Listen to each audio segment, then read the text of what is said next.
എൻ്റെ പേര് അലീന. ഞാൻ കണ്ണൂരിൽ നിന്നാണ് വന്നേക്കുന്നത്. ഞാൻ 2022 ആദ്യമായിട്ട് ഇവിടെ വന്ന് ഉടമ്പടി എടുക്കുന്നത്. അതിനുശേഷം ഞാൻ ഒ ഇ ടി എഴുതി എക്സാം പാസ്സായി. ഞാൻ അയർലൻഡിൽ പോയി. അവിടെ വെച്ച് എനിക്ക് അവിടുത്തെ ആപ്റ്റിറ്റ്യൂഡ് എക്സാം ആദ്യത്തെ ട്രയൽ കിട്ടിയില്ല. എനിക്ക് ഒരു മൊഡ്യൂളിൽ കംപ്ലീറ്റ് ആയിട്ട് പോയി. അപ്പോൾ എനിക്ക് ഇങ്ങോട്ട് തിരിച്ച് വരേണ്ട ഒരവസ്ഥയായി. അപ്പോഴേക്കും ഭയങ്കര വിഷമത്തിലായിരുന്നു. ആദ്യമായിട്ട് ഉടമ്പടി ചെയ്തപ്പോൾ ഉള്ള കാശ് രൂപം എൻ്റെ കയ്യിലുണ്ടായിരുന്നു. എനിക്ക് കുറച്ച് സിക്കും കൂടി ആയിരുന്നു. പക്ഷേ എന്തായാലും എക്സാമിന് പോയി. അവിടെ നിന്ന് ഇങ്ങോട്ട് വരേണ്ട ഒരവസ്ഥ വന്നു. പിന്നെ മമ്മി എനിക്ക് വേണ്ടി 2023 ജൂലൈയിൽ എനിക്ക് വേണ്ടി ഉടമ്പടി എടുത്ത് ഈ എക്സാമിൻ്റെ കാര്യം പറഞ്ഞ് മമ്മി പ്രാർത്ഥിച്ചു. ആ സമയത്ത് എനിക്ക് ഇങ്ങോട്ട് തിരിച്ച് വരാതെ അവിടെ പരിചയമുള്ളിടത്ത് നിൽക്കാൻ പറ്റി. അവരായിട്ട് എനിക്ക് മാതാവ് കാരണം എനിക്ക് ഒരു ജോലി താൽക്കാലികമായി കിട്ടി. ആ ജോലിയിൽ നിൽക്കെ തന്നെ ഞാൻ ആദ്യം എക്സാമിന് അപ്ലൈ ചെയ്ത് എനിക്ക് DL വരാൻ ഞാൻ നോക്കി നിൽക്കെ എനിക്ക് നേഴ്സായിട്ട് തന്നെ ഒരു സ്ഥലത്ത് ജോലി കിട്ടി. ഒരു നഴ്സിംഗ് ഹോമിൽ ജോലി കിട്ടി. അവിടെ നേഴ്സായിട്ട് വർക്ക് ചെയ്തുകൊണ്ടിരിക്കുന്നതിൻ്റെ സമയത്താണ് ഞാൻ ആദ്യം എക്സാം എഴുതി പാസ്സാവുന്നത്. മമ്മിയാണ് എനിക്ക് വേണ്ടി ഉടമ്പടി എടുത്തത്. ഈശോ മിശിഹായ്ക്ക് സ്തുതിയായിരിക്കട്ടെ.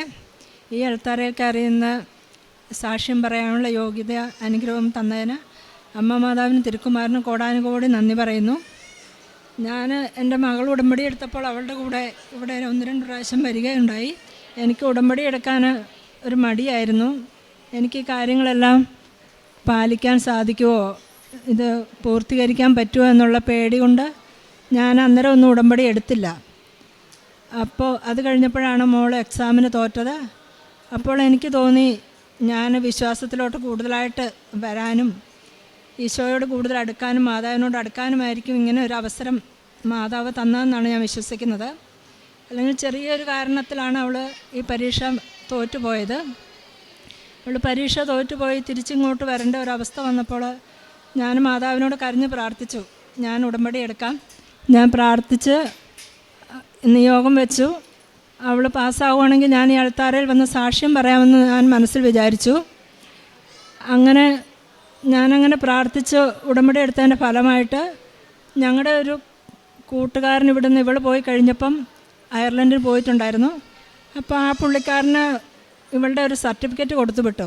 അപ്പോൾ ആ സർട്ടിഫിക്കറ്റ് വാങ്ങാൻ വേണ്ടി അവരുടെ വീട്ടിൽ ചെന്നപ്പോഴാണ് ഇവളിങ്ങനെ തോറ്റ കാര്യമൊക്കെ അവരോട് പറയുന്നത്. അപ്പോൾ അവർ പറഞ്ഞു, ഇതെന്താ നേരത്തെ പറയാത്തത്? അങ്ങനെ അവർ അവിടുത്തെ സിറ്റിസൺ ആയതുകൊണ്ടും അവർക്കവിടെ പിടിപാടൊക്കെ ഉള്ളത് കൊണ്ട് അവരവിടുന്ന് പെട്ടെന്ന് തന്നെ അവളുടെ വിസ ക്യാൻസലാക്കി അവിടെ താൽക്കാലികമായി നിൽക്കാനുള്ളൊരു വിസ ആക്കിക്കൊടുത്തു. അതുപോലെ തൽക്കാലത്തേക്ക് നിൽക്കാനൊരു ജോലി ആക്കിക്കൊടുത്തു. അങ്ങനെ വേറൊരു സ്ഥലത്തോട്ട് അവരെ കൊണ്ടാക്കി. അവരൊരുപാട് സഹായങ്ങൾ ചെയ്തു തന്നു. അതെല്ലാം മാതാവ് അവരിലൂടെ പ്രവർത്തിച്ചതാണെന്നാണ് ഞാൻ ഉറച്ച് വിശ്വസിക്കുന്നത്. അതുപോലെ തന്നെ അവൾ ചെന്ന് നിന്ന സ്ഥലത്ത് അവളെ സഹായിക്കാൻ വേണ്ടി ഒരു മലയാളി കുടുംബം ഒരു 10 ദിവസം അവരുടെ കൂടെ താമസിക്കാൻ ഭക്ഷണവും താമസമൊക്കെ ഫ്രീ ആയിട്ട്, അതുപോലെ ജോലിക്ക് കയറിയ സ്ഥലത്ത് നല്ല ആൾക്കാർ, ഐറിഷുകാരൊക്കെ നല്ല ആൾക്കാർ സഹായം എല്ലാ കാര്യത്തിലും ഡ്യൂട്ടിക്ക് കൊണ്ടുപോകാനും കൊണ്ടുവിടാനും. അതുപോലെ തന്നെ പിന്നെ അവൾ ദൂരസ്ഥലത്ത് അവൾക്ക് ഈ വിസയുമായി ബന്ധപ്പെട്ട ദൂരെ പോകേണ്ട ഒരാവശ്യം വന്നു. വഴി അറിയത്തില്ല, സ്ഥലം അറിയത്തില്ല, ഒന്നും അറിയത്തില്ല. എല്ലാ സ്ഥലത്തും സഞ്ചാരി മാതാവ് അവളുടെ കൂടെ ഉണ്ടായിരുന്നു. അതുപോലെ തന്നെ പുതിയൊരു സ്ഥലത്തോട്ട് ജോലിക്ക് മാതാവ് അവളെ സഹായിച്ചു. നല്ലൊരു സ്ഥലത്ത് നേഴ്സായിട്ട് എക്സാം പാസ്സാകുന്നതിന് മുമ്പ് തന്നെ മാതാവ് അവൾക്ക് ജോലി നൽകി അനുഗ്രഹിച്ചു. അപ്പോഴൊക്കെ ഞാൻ മാതാവിനോട് കൂടുതലായിട്ട് തീവ്രമായിട്ട് പ്രാർത്ഥിച്ചുകൊണ്ടിരുന്നു. രാവും പകലും ഒരുപോലെ പ്രാർത്ഥിച്ചുകൊണ്ടിരുന്നു. അങ്ങനെ അതിനുശേഷം ഞാൻ മാതാവിന് ഡേറ്റ് ഇട്ട് പ്രാർത്ഥിച്ചു അവൾക്ക് എത്രയും പെട്ടെന്ന് പിന്നെ വർക്ക് പെർമിറ്റ് നൽകാനും. അങ്ങനെ സെപ്റ്റംബർ 5 മുമ്പായിട്ട് വർക്ക് പെർമിറ്റ് നൽകി അനുഗ്രഹിക്കണം എന്നങ്ങനെ പ്രാർത്ഥിച്ചു. അതേപോലെ ആ ഡേറ്റിന് തന്നെ അവൾക്ക് ആ വർക്ക് പെർമിറ്റ് നൽകി മാതാവ് അനുഗ്രഹിച്ചു. അങ്ങനെ അവളെ ആ എല്ലാ പ്രതിസന്ധി ഘട്ടങ്ങളിലും മാതാവ് അവളെ സഹായിച്ചു. അതുപോലെ ഉടമ്പടി നേർച്ച വസ്തുക്കൾ അവൾ പോയപ്പോൾ കൊണ്ടുപോയിട്ടുണ്ടായിരുന്നു.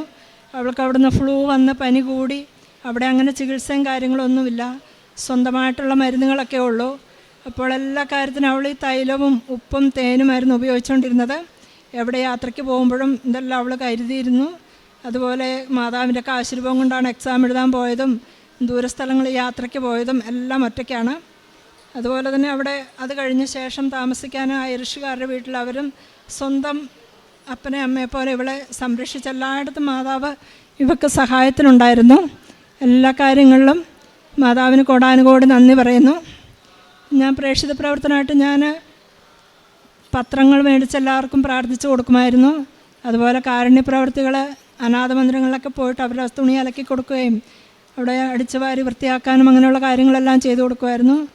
പൊതിച്ചോറ് കൊടുത്ത് എല്ലാവർക്കും അങ്ങനെ പൊതിച്ചോറ് കൊടുക്കുമായിരുന്നു. അതുപോലെ തന്നെ എന്നെക്കൊണ്ട് പറ്റുന്ന സാമ്പത്തിക സഹായം രോഗികൾക്ക് നൽകുകയും അങ്ങനെ രോഗികളെ സന്ദർശിക്കാൻ പോവുകയും അങ്ങനെയൊക്കെ ചെയ്യുമായിരുന്നു. മാതാവ് തന്ന എല്ലാ അനുഗ്രഹങ്ങൾക്കും കോടാനുകോടി നന്ദി പറയുന്നു. 2 സാമുവേൽ 22:7 കഷ്ടതയിൽ ഞാൻ കർത്താവിനെ വിളിച്ചപേക്ഷിച്ചു, എൻ്റെ ദൈവത്തോട് ഞാൻ നിലവിളിച്ചു. അവിടുന്ന് തൻ്റെ ആലയത്തിൽ നിന്ന് എൻ്റെ അപേക്ഷ കേട്ടു. എൻ്റെ നിലവിളി അവിടുത്തെ കാതുകളിലെത്തി. അലീന എന്ന ഈ മകളും അമ്മ മിനിയും കൃപാസന മാതാവിൻ്റെ തിരുനടയിൽ കുടുംബത്തിന് ലഭിച്ച വലിയൊരു സംരക്ഷണത്തെയും മകളുടെ ജീവിതം സുരക്ഷിതമാക്കിയതിനെയും സന്തോഷത്തോടെ നന്ദിയോടുകൂടി സാക്ഷ്യപ്പെടുത്തുകയാണ്. മകൾ സൂചിപ്പിച്ചു, മകൾ ആദ്യം ഉടമ്പടിയെടുത്ത മകളാണ്. അമ്മ മാതാവിൻ്റെ തിരുനടയിൽ ആഗ്രഹത്തോടെ പ്രാർത്ഥിച്ച് OET വിജയിച്ച് മകൾ വിദേശത്തേക്ക് ജോലിക്ക് വേണ്ടി ചെന്നതാണ്. അവിടെ ചെന്ന് ആപ്റ്റിറ്റ്യൂഡ് പരീക്ഷ എഴുതുമ്പോൾ അതിൽ ഒരു മൊഡ്യൂൾ നഷ്ടപ്പെടുന്നു. അവിടെ നിൽക്കാൻ പറ്റാത്ത അവസ്ഥയായി. സാധാരണ അത്ര പരാജയപ്പെടുന്ന ഒരു പരീക്ഷയല്ല, ജയിച്ചു പോകേണ്ട പരീക്ഷയും ജോലി സുരക്ഷിതമാവേണ്ട സാഹചര്യവുമാണ്. മകൾക്ക് എന്നാൽ അത് പരീക്ഷ പരാജയപ്പെടുന്നു, നിൽക്കാൻ പറ്റാത്ത അവസ്ഥയാവുന്നു. നാട്ടിലേക്ക് തിരികെ പോരണം. ഇതാണ് മകളുടെ ജീവിതത്തിൻ്റെ ക്രൈസിസ്, പ്രതിസന്ധി എന്ന് പറയുന്നത്. പക്ഷേ മകളുടെ ജീവിതത്തിൽ അതിനോടൊപ്പം തന്നെ ഒരു മാറ്റം സംഭവിച്ചിരുന്നു. ഇവിടെ മകൾ ആദ്യം OET എഴുതുമ്പോൾ ഉടമ്പടിയിലൊന്നുമല്ല. ഉടമ്പടിയെക്കുറിച്ച് കേട്ട് മാതാവിൽ സമർപ്പിച്ച ജീവിതത്തെ ശരണപ്പെടുത്തിക്കൊണ്ടാണ് മകൾ രണ്ടാമത് OET എഴുതുകയും വിജയിക്കുകയും ചെയ്യുന്നത്. എന്നാൽ വിദേശത്തേക്ക് ചെല്ലുമ്പോൾ എല്ലാം സുരക്ഷിതമായി എന്ന ഒരാലോചനയിൽ ഉടമ്പടി ജീവിതത്തിൽ നിന്ന് മകൾ പുറകോട്ടൊന്ന് പോകുന്നുണ്ട്. മകൾ പറയുന്നുണ്ട്, ഞാൻ പിന്നീട് അധികം ഒന്നും കാര്യങ്ങൾ ചെയ്യുന്നില്ലായിരുന്നു. എനിക്ക് അമ്മയോടുള്ള ബന്ധം ഉടമ്പടി കാശുരൂപമായിരുന്നു. ആ കാശുരൂപം ഞാൻ ഉപയോഗിച്ച് പ്രാർത്ഥിക്കുകയും എന്ത് കാര്യത്തിനും അമ്മ മാതാവിൻ്റെ സംരക്ഷണം തേടുകയും ചെയ്യുമായിരുന്നു. എങ്കിലും ഉടമ്പടി പുതുക്കുന്നതിനോ ഉടമ്പടി ജീവിക്കുന്നതിനോ ഞാൻ അത്ര കണ്ട് ശ്രദ്ധിച്ചില്ല. അപ്പോഴാണ് വലിയൊരു ആപത്ത് പോലെ അവിടെ വക്കുവരെ എത്തിയിട്ട് തിരികെ വരേണ്ട വിധത്തിൽ കാര്യങ്ങളെല്ലാം തകിടം മറിയുന്നത്. മകൾക്ക് ഉറപ്പുള്ളൊരു കാര്യം, കൃപാസന മാതാവിൻ്റെ അരികിൽ വന്ന് ഉടമ്പടിയെടുത്ത് പ്രാർത്ഥിച്ചാൽ ആ വിഷയത്തിന്മേൽ പരിഹാരങ്ങളുണ്ടാകും എന്നത് മാത്രമാണ്. അങ്ങനെയാണ് അമ്മയെ, നാട്ടിലുള്ള അമ്മയെ കണ്ണൂരിൽ നിന്ന് അമ്മ മാതാവിൻ്റെ അരികിലേക്ക് വരുവാൻ വേണ്ടി മകൾ പറയുന്നത്. അമ്മ ഈ നിയോഗം വെച്ചാണ് മകൾക്ക് വേണ്ടി ഉടമ്പടി എടുക്കുന്നത്. തീഷ്ണമായി പ്രാർത്ഥിക്കുന്നുണ്ട്, കണ്ണീരോടുകൂടി പ്രാർത്ഥിക്കുന്നുണ്ട്. ഒത്തിരി ആഗ്രഹിച്ച്, ഒത്തിരി പരിശ്രമിച്ച്, ഒത്തിരി പണം മുടക്കി അവിടെ ചെന്ന മകൾ ഒന്നുമെത്താതെ തിരികെ വരാതെ അമ്മ മാതാവ് തന്നെ കാവലൊരുക്കി, ജീവിതം സുരക്ഷിതമാക്കി, ജോലി നൽകി, പരീക്ഷകളൊക്കെ പാസ്സാക്കി നിലനിർത്തുവാൻ വേണ്ടിയാണ് അമ്മ ഉടമ്പടിയിൽ പ്രാർത്ഥിച്ചു കൊണ്ടിരിക്കുന്നത്. അതിലാദ്യം വേണ്ടത് നാട്ടിലേക്ക് കയറിപ്പോരാതെ അവിടെ ജീവിതം സുരക്ഷിതമാക്കുകയാണ്. അത് അമ്മ സൂചിപ്പിച്ചു. അവിചാരിതമായി കണ്ട ഒരു കുടുംബം ഈ മോളുടെ കാര്യങ്ങൾ വിശദീകരിക്കുമ്പോൾ, തിരക്കുമ്പോൾ ഇത്ര വലിയൊരു ആപത്തിലാണെന്ന് തിരിച്ചറിയുകയും അവളെ അവരുടെ കൂടെ താമസിപ്പിക്കുവാൻ തീരുമാനിക്കുകയും ചെയ്യുന്നു. ഉടമ്പടി എപ്പോഴും നമ്മോട് പറയും, അമ്മയോട് നമുക്ക് വിശ്വസ്തതയുണ്ടോ, അമ്മ നമുക്ക് വേണ്ടി കാവലൊരുക്കും, ദൂതരെ അയക്കും. അവർ ഇങ്ങോട്ട് വന്ന് കാര്യങ്ങൾ സംസാരിക്കുമ്പോൾ മകളുടെ ജീവിതത്തിൻ്റെ വലിയ ക്രൈസിസ് അറിഞ്ഞ് അവളെ കൂട്ടിക്കൊണ്ടു പോകുന്നു. അവർക്കവിടെ PR ഉണ്ടായിരുന്നത് കൊണ്ട്, അവർക്ക് നല്ല പിടിപാടുകളുണ്ടായിരുന്നത് കൊണ്ട് മകൾക്ക് വേണ്ടി ഒരു ജോലി തരമാക്കി കൊടുക്കുകയും ചെയ്യുന്നു. സാധാരണ ജോലി കിട്ടാൻ അവിടെ പ്രയാസമായിരുന്നു.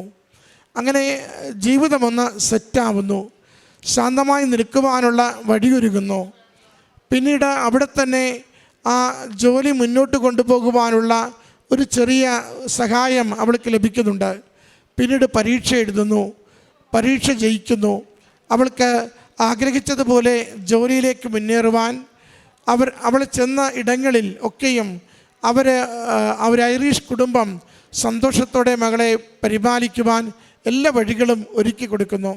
PR വർക്ക് പെർമിറ്റോടുകൂടി അവിടെ ജോലി സുരക്ഷിതമാക്കിയിട്ടാണ് മകൾ ഇന്ന് ഈ അൾത്താരയിൽ ഈ സാക്ഷ്യം പങ്കുവയ്ക്കുന്നത്. പ്രിയമുള്ളവരെ, അമ്മ മാതാവിൻ്റെ കരങ്ങളിലേക്ക് ജീവിതം ഉടമപ്പെടുത്തുക എന്നതിൻ്റെ അർത്ഥം ജീവിതത്തിൽ വന്നു ചേരാവുന്ന എല്ലാ പ്രതിസന്ധികളിലും ഉറപ്പായ ഒരു സംരക്ഷണം നാം നേടിയെടുക്കുക എന്നത് തന്നെയാണ്. അതുകൊണ്ട് ഉടമ്പടി താൽക്കാലിക നേട്ടങ്ങൾക്ക് വേണ്ടിയുള്ള ഒരു അവസാന അത്താണി പോലെ കാണരുത്. നമ്മൾ ആകെ നിലവിട്ട് നിൽക്കുമ്പോഴാകാം ഉടമ്പടി ജീവിതത്തിലേക്ക് പ്രവേശിക്കുന്നത്. നമ്മുടെ കണ്ണുകളിൽ സുരക്ഷിതമായി എന്ന് കരുതുന്ന നാളുകളിൽ ഉടമ്പടിയിൽ നിന്ന് നമ്മൾ പിന്നോട്ട് പോകരുത്. നമുക്ക് മുന്നോട്ട് യാത്രയേറെയുണ്ട്, ജീവിതമേറെയുണ്ട്, പ്രതിസന്ധികൾക്കും പ്രശ്നങ്ങൾക്കും സാധ്യതകളേറെയുണ്ട്. അതുകൊണ്ട് ഈ അമ്മയുടെ വലിയൊരു സംരക്ഷണം കൂടെ ഉണ്ടെങ്കിൽ പലതും നമ്മളെ തൊടാതെ പോകുന്നത്, പലതും നമ്മുടെ മുകളിലൂടെ പോകുന്നത് ഒക്കെ നമ്മൾ കണ്ടുകൊണ്ടിരിക്കും.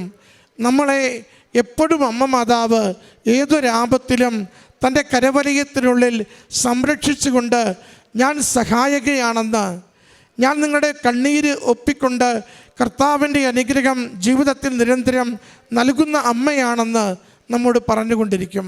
ഈ കുടുംബം ഇന്ന് ഈ അൾത്താരയിൽ സാക്ഷ്യപ്പെടുത്തുമ്പോൾ ഒരു വലിയ കാർമേഘം മുഴുവനും കുടുംബത്തിൽ നിന്ന് മാറിപ്പോയത്, ഒരു വലിയ ക്ലേശകാലം മുഴുവനും കുടുംബത്തിൽ നിന്ന് അകന്നു പോയത്, മകളുടെ ജീവിതം എന്താഗ്രഹിച്ച് സ്വപ്നം കണ്ട് വളർന്നു വന്നുവോ അതിലേക്ക് സുരക്ഷിതമാക്കിയതിനെ ഈ കുടുംബം, ഈ അമ്മയും മകളും സന്തോഷത്തോടെ സാക്ഷ്യപ്പെടുത്തുകയാണ്. എല്ലാം ശുഭകരമാക്കുക എന്നത് കൃപാസനം പ്രത്യക്ഷീകരണ മാതാവിൻ്റെ ഒരു പ്രധാനപ്പെട്ട ഇംഗിതം തന്നെയാണ്. അമ്മയോട് ചേർന്ന് നടക്കുമ്പോൾ, ഉടമ്പടി പ്രകാരം ജീവിക്കുമ്പോൾ, നമുക്ക് സ്വയം കഴിവുകളില്ലെന്ന് ദൈവസന്നിധിയിൽ ഏറ്റുപറയുമ്പോൾ, നമ്മുടെ കഴിവില്ലായ്മയ്ക്കപ്പുറം അമ്മ മാതാവ് തിരുക്കുമാരൻ്റെ വലിയ കൃപയാൽ നമ്മുടെ ജീവിതങ്ങളെ അനുഗ്രഹിക്കുകയും ശുഭകരമാക്കുകയും സുരക്ഷിതമാക്കി നയിക്കുകയും ചെയ്യും. അതിൻ്റെ സാക്ഷ്യമാണ് ഈ അമ്മയും മകളും ഈ അൾത്താരയിൽ പങ്കുവച്ചത്. അമ്മ മാതാവിലൂടെയും ഈശോയുടെയും ലഭിച്ച ഈ അനുഗ്രഹത്തിന് നന്ദി പറഞ്ഞുകൊണ്ട് കരങ്ങളടിച്ച് ഈ സാക്ഷ്യം നമുക്ക് സമർപ്പിക്കാം. അത്യപൂർവ ദൈവാനുഭവങ്ങൾ ഇനി നിങ്ങൾക്കും സ്വന്തം. ഈ യൂട്യൂബ് ചാനൽ ഇതുവരെ സബ്സ്ക്രൈബ് ചെയ്തിട്ടില്ലെങ്കിൽ ഇപ്പോൾ തന്നെ സബ്സ്ക്രൈബ് ചെയ്യുക. ഈ വീഡിയോ ഇപ്പോൾ തന്നെ നിങ്ങളുടെ സുഹൃത്തുക്കൾക്ക് ഷെയർ ചെയ്തുകൊണ്ട് കർത്താവിൻ്റെ പ്രേക്ഷിതരാകുക.